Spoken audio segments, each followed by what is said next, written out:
Agora que a gente já entendeu como é que funciona a tecnologia relacionada à ciência, no trabalho que a UNA faz, eu queria falar um pouquinho sobre futuro.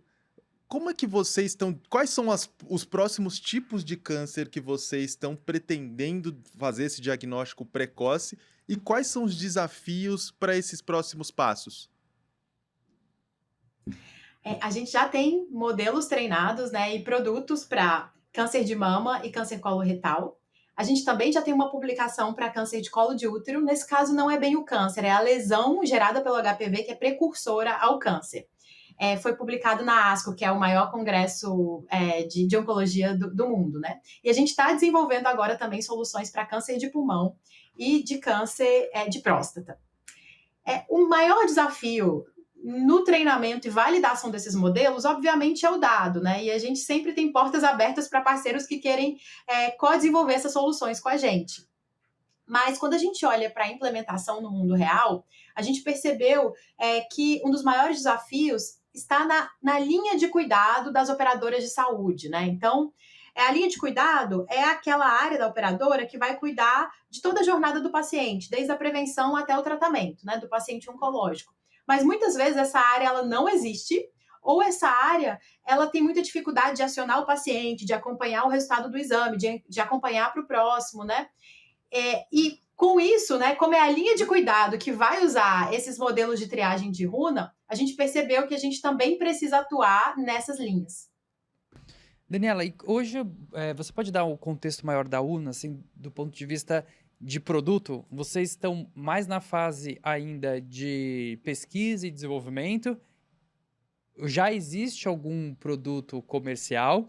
E no Brasil, qual que é o desafio, aí do ponto de vista também regulatório, de se colocar um produto para a área da saúde, por exemplo, de diagnóstico médico, no mercado? Também existe um desafio regulatório também? E como que vocês estão pensando isso no médio e no longo prazo?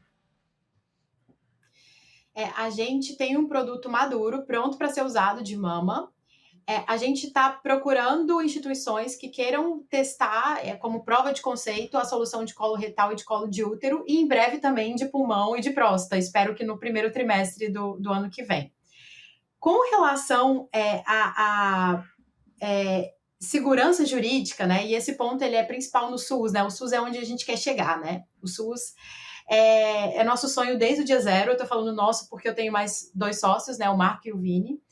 O SUS ele atende 75% das pessoas no Brasil, mas ele tem menos de 50% dos recursos. Isso gera uma desigualdade de acesso tremenda e é onde nossos modelos mais podem trazer benefício para a população. A gente já tem iniciativas para testar a integração dessa nossa ferramenta no dia a dia de leis de cuidado de secretarias municipais e estaduais, né? Mas para implementação em larga escala, a gente tem esse desafio regulatório, né? Porque muitas vezes o gestor ele não tem segurança jurídica para contratar soluções inovadoras ou startups. E aí, por isso que é tão importante a criação dos sandbox regulatórios, que são ambientes reais, mas de uso controlado. E aí, se você demonstra que a sua solução funciona, que ela salva vidas, que ela traz eficácia, que ela tem custo-benefício, depois é muito mais simples para o gestor abrir uma licitação, por exemplo. Eu queria saber o seguinte: a Daniela só deu um cheirinho pra gente de que já tem alguns testes rodando em alguns hospitais, em algumas entidades. Hoje, Daniela, se eu quiser fazer um dos testes que a UNA promove, que fornece de exame de sangue analisado pela IA, onde que eu vou? A nossa solução ela não foi projetada para o consumidor final. Né? Então, a gente está falando aqui de gestão populacional, a gente está falando de gerenciar risco para otimização do processo de rastreamento. Eu posso te dizer que você tem um risco 10 vezes maior de determinado tipo de câncer, mas a incidência desse câncer, vamos falar especificamente de colo retal, né? A incidência do câncer coloretal é 0,06%. Isso quer dizer que uma a cada 1.600 pessoas vão ter esse câncer ao longo de um ano. Se eu te falar que você tem 10 vezes mais, você vai ter 0,60. Como que isso vai mexer com o seu psicológico? Quais são os efeitos maléficos que você vai ter de saber que você está em alto risco? Então, para o consumidor final, essa solução ela não traz mais benefícios do que malefícios. Já para uma gestão populacional, ela é super importante, porque eu posso partir de 1.600 colonoscopias para encontrar um caso, para 400 para encontrar um caso. Imagina a economia disso, não só nos exames em si, mas também no tratamento do diagnóstico precoce. Ô, Daniela, e você falou nessa questão, acho que para o usuário final, que é super importante, né? A gente sempre discute isso da questão ética, né, e também regulatória, mas também do impacto cognitivo, emocional, né, da inteligência artificial. Então, parece que o mundo também quer sempre prever o futuro, né? E isso muitas vezes acaba tendo um desafio, mas que, por exemplo, para um diagnóstico de doença é super importante. Mas quando a gente está falando desse diagnóstico, ou, por exemplo, do câncer de colo retal, qual que é a janela que vocês trabalham? É sempre nessa janela de 1 ano, assim? Porque é uma pergunta que alguém pode fazer, se eu fizer um exame agora, eu consigo detectar em, sei lá, em quanto tempo essa predisposição? Qual que é a janela? Porque tem algumas pesquisas interessantes, que é em outra área totalmente diferente, por exemplo, de Alzheimer, que às vezes com modelos de inteligência artificial, ele consegue antecipar o diagnóstico em até 4, 5 anos, mas obviamente são doenças diferentes, né? Qual que é a janela que vocês trabalham? No nosso caso, como a gente quer identificar o câncer ou o adenoma avançado que precisa ser tratado agora, a gente não está falando em predição, a gente está falando em identificação do câncer que já está ali, ou desse adenoma, né, que aumenta o risco de câncer, mas que também já está ali. Existem outras ferramentas que tentam predizer o câncer e que elas têm várias utilidades que são super importantes. Mas a gente está falando do problema da otimização do processo de rastreamento hoje. Quem que eu tenho que chamar primeiro para a colonoscopia se eu quero identificar mais cânceres precoces, né? Então, por isso a gente usa uma janela de 6 meses com a premissa de que há 6 meses atrás a pessoa já tinha o câncer e só não tinha sido diagnosticada ainda. Então, é de 6 meses até o mesmo dia da colonoscopia. Ah, legal. Bom, não dá para fazer um Minority Report do câncer, mas dá para fazer um rastreamento do câncer, como vocês estão prevendo.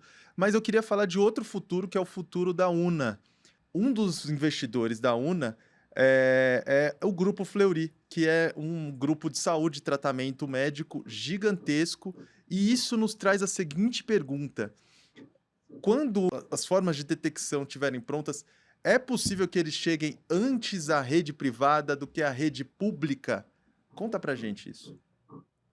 O Fleury, ele não é um investidor direto da Runa, né? O investidor é o Cortex, que é o Corporate Venture Capital do Fleury, mas também com o Sabin, com o Bradesco, né? Só esclarecendo esse ponto. Mas por que começamos primeiro com operadoras de saúde, né? Com a saúde suplementar e não com o SUS? Porque o desafio regulatório é tremendo para conseguir implementar essa solução em larga escala no SUS.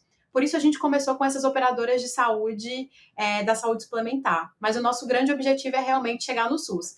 E aí, o nosso modelo de negócio hoje, ele nem contempla laboratórios, né? Ele contempla mesmo essas operadoras ou planos de saúde, né? Você já mencionou que detectar câncer precocemente é meio caminho andado para o tratamento bem-sucedido de diversos tipos de câncer, inclusive o câncer de mama. Vocês já fizeram a conta de se o modelo de vocês funcionar nesses grandes operadores de saúde, quantas pessoas podem ser salvas ao ter um câncer de mama, de intestino, identificado, rastreado, como você disse, precocemente? Para o câncer de mama, que já está mais maduro, a gente fez uma simulação matemática usando dados reais, e a nossa expectativa é de que a gente possa salvar, claro, dependendo do cenário, né, da quantidade de pessoas atrasadas, da capacidade de mamografia, de uma série de coisas, até 30% dos casos que acabam em morte. Então, a gente poderia salvar 30% das vidas. Uau!